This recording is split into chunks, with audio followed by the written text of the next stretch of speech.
Warning, mental health epidemic. Danger, danger. I want to shout these words from the rooftops to ensure it's loud enough for all to hear.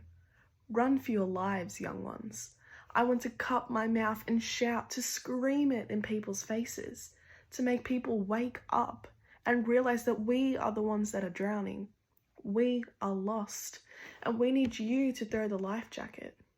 Show us the way back to shore. Show us the silver lining amongst all the darkness, because quite frankly, I cannot find it anymore.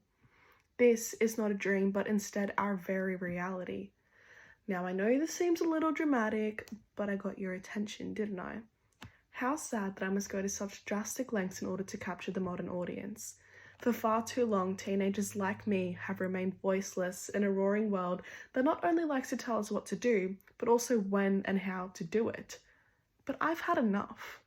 Correction, we've all had enough. And it ends right here and right now with my statement to you. We are currently facing a teenage mental health epidemic. No need to worry about COVID-19 when you have a shadow lurking around all teenagers named suicide, who continue to be the #1 killer of Australians between the ages of 15 and 24 to this very day. However, unlike COVID-19, there quite simply is no vaccinations for this tragic alignment. No easy solution, but instead widespread dismissal. Now, I know this may not sound significant to you, but let me rephrase. In 2021 alone, it is documented that a total of 322 young Australians took their own lives, with the most prevalent age of suicide being teenagers 15 to 17 years of age.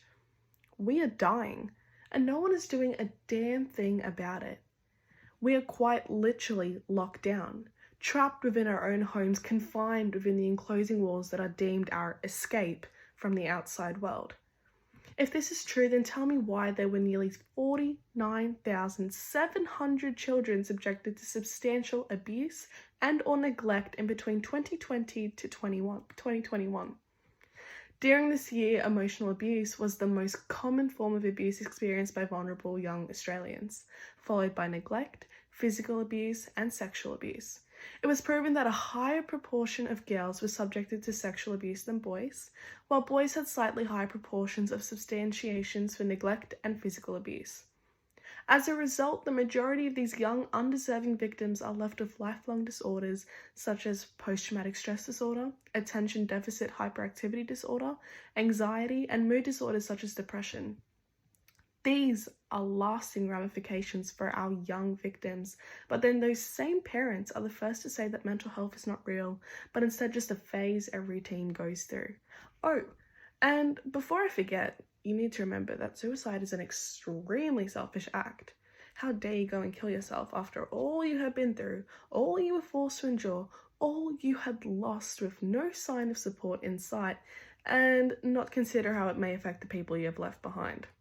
How dare you cause the shed of a few tears? How selfish of you. Through my own experience, I've come to the conclusion that being a teenager is dangerous. We hold absolutely no power, but instead are controlled and manipulated by those who are meant to love us, support us, help us, teach us, guide us. I mean, I could continue this list for pages on end.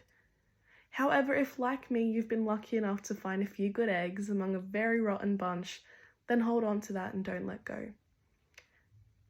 There are good people out there willing to help those of us who are a little lost on our journey. You just need to know where to search for them. You just need to wait that little while longer, and they will find you.